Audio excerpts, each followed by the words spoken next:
JNIMS, Jawaharlal Nehru institute of medical science hospital Manipur में situated है। बहुत सालों से यह hospital essential medical services public को प्रोवाइड करता आया है, पर इस हॉस्पिटल के बारे में बहुत सी अफवाहें हैं जो अब धीरे धीरे बढ़ती ही जा रही हैं, और इन अफवाहों की माने तो ये जगह हॉन्टेड है।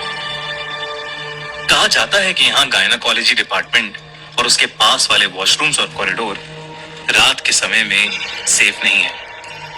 ऐसी ही एक रात को नर्स अनंता, जिसने JNIMS हॉस्पिटल हाल ही में ज्वाइन करा था, रात को गायनाकोलॉजी डिपार्टमेंट में एक पेशेंट को अटेंड कर रही थी कि तभी अचानक से उसे कॉरिडोर में किसी के रोने की आवाज आई। उसने सोचा कि इतनी रात को कौन रो रहा है, तो वो कॉरिडोर में जाकर चेक करने लगी। उसे कॉरिडोर में भी रोने की आवाज तो आ रही थी, लेकिन उसे कोई दिख नहीं रहा था। उसे ये सब बहुत अजीब लगा, तो वो कॉरिडोर में इस आवाज की ओर बढ़ने लगी। वो कॉरिडोर के एंड तक पहुंच गई, लेकिन पूरे कॉरिडोर में किसी इंसान का कोई नामो निशान नहीं था। अनंता घबराने लगी थी क्योंकि आवाज और तेज होती जा रही थी और वहां कोई भी नहीं था। अनंता डर से वापस पेशेंट रूम में जाने लगी, और जैसे ही वो वापस जाने के लिए मुड़ी, उसको अपने पीछे किसी के होने का एहसास हुआ। उसे लगा जैसे उसके पीछे कोई खड़ा है, लेकिन इससे पहले अनंता कुछ कर पाती, अचानक से उस कॉरिडोर की लाइट्स फ्लिकर होने लगी और उसके अगले ही सेकंड वो फ्लिकर होना बंद हो गई। अनंता को एहसास होने लगा कुछ तो जरूर कुछ अननेचुरल हो रहा है।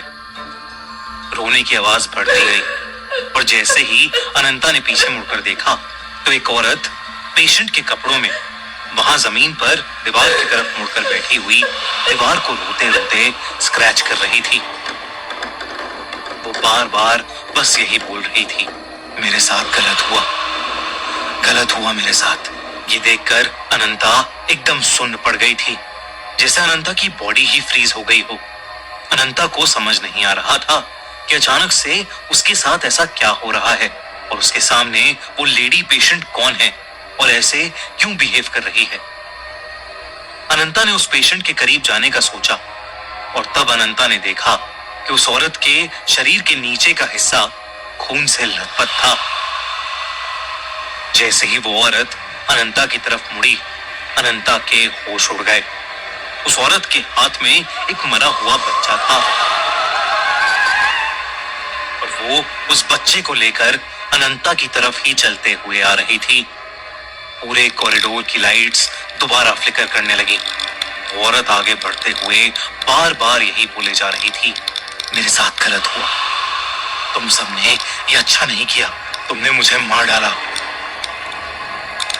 अनंता बहुत डर चुकी थी, और वो अपनी बॉडी को मूव ही नहीं कर पा रही थी।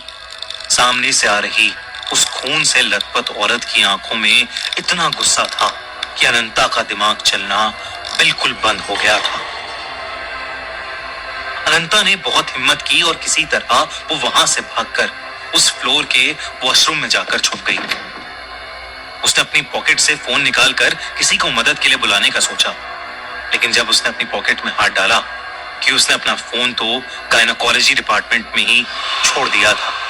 वो रात अनंता काफी देर तक अकेली ही उस वॉशरूम में डर के मारे छुपी हुई थी। उसे डर था कि बाहर उसका सामना उसी भयानक औरत से हो जाएगा। तभी अचानक से बाथरूम के दरवाजे पर जोरों से खटखट हुई, और फिर अचानक बंद हो गई। इस सब के बीच अनंता की नजर उस बाथरूम में लगे एक बड़े से शीशे पर गई, और उस शीशे में उसे कुछ ऐसा दिखा जिसे देखकर अनंता कांप उठी। उस मिरर की रिफ्लेक्शन में वही खून से लथपथ औरत अनंता के ठीक पीछे खड़ी थी। अनंता डर के मारे पीछे मुड़ी, लेकिन वहां कोई नहीं था। अनंता को लग रहा था कि वो पागल होती जा रही है। वो बस कुछ भी करके उस वार्ड से निकलना चाहती थी। वो जानती थी कि बाकी सभी नर्सें ऊपर वाले फ्लोर पर मौजूद नर्स वार्ड में थीं। पर वहां जाने का रास्ता उसी कॉरिडोर से होकर गुजरता था जहां पर उसे पहले वो भयानक औरत दिखी थी। पर अब अनंता के पास और कोई रास्ता नहीं था। उसने डिसाइड किया कि वो सीधा दौड़ती हुई ऊपर वाले फ्लोर पर चली जाएगी और बिना कुछ सोचे अनंता ने कॉरिडोर की तरफ दौड़ लगाई और भागते हुए उसका पैर किसी चीज से टकराया और वो नीचे गिर गई। जब उसने देखा कि वो किस चीज से टकराई तो उसका पूरा शरीर सफेद पड़ गया। जमीन पर उसी औरत की लाश पड़ी थी जो उसे कुछ देर पहले कॉरिडोर में दिखी थी। उस औरत की बॉडी को देखते ही अनंता को दौरे पड़ने लगे और वो बेहोश हो गई। अगले दिन उसकी आंख खुली तो वो खुद उस हॉस्पिटल में एक पेशेंट थी। उसे ड्रिप लगी थी और कई नर्सेज उसके आसपास बैठी थी। अनंता ने सभी को अपने साथ हुआ हादसा बताया पर किसी को उसके ऊपर विश्वास नहीं हुआ। सबने उसे कहा कि वो अपनी जॉब के चलते अपनी सेहत का ख्याल नहीं रखती और उसे कुछ दिनों की छुट्टी लेनी चाहिए। उसी दिन की शाम को जब अनंता के रूम में कोई नहीं था, एक बूढ़ी नर्स वहां आई और उसने अनंता को बताया कि वो उस पर विश्वास करती है और जो औरत उसे कल रात को दिखी उसका नाम शयाना था।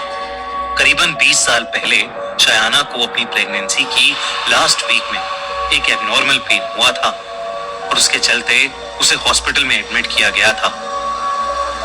प्रेगनेंसी में कॉम्प्लिकेशंस के चलते डॉक्टर्स ने शयाना की फैमिली को बताया कि उनके बच्चे या शयाना में वो किसी एक को ही बचा सकते हैं। फैमिली ने बच्चे को बचाने का डिसाइड किया पर इस कॉम्प्लिकेटेड ऑपरेशन में शनाया और उसके बच्चे दोनों की ही मौत हो गई। पर कुछ समय बाद ही शयाना के हस्बैंड के घर में एक बहुत भयानक आग लग गई और उसका पूरा परिवार जलकर मर गया। उस दिन के बाद कई लोगों ने शयाना की आत्मा को देखा है। उसकी आत्मा इसी हॉस्पिटल के गायनोकोलॉजी डिपार्टमेंट में भटकती रहती है। ये सब सुनते ही अनंता के होश उड़ गए। उसने तुरंत अपनी नौकरी छोड़ दी, यहाँ तक कि उसने दूसरे हॉस्पिटल्स में नाइट शिफ्ट्स लेना भी बंद कर दिया।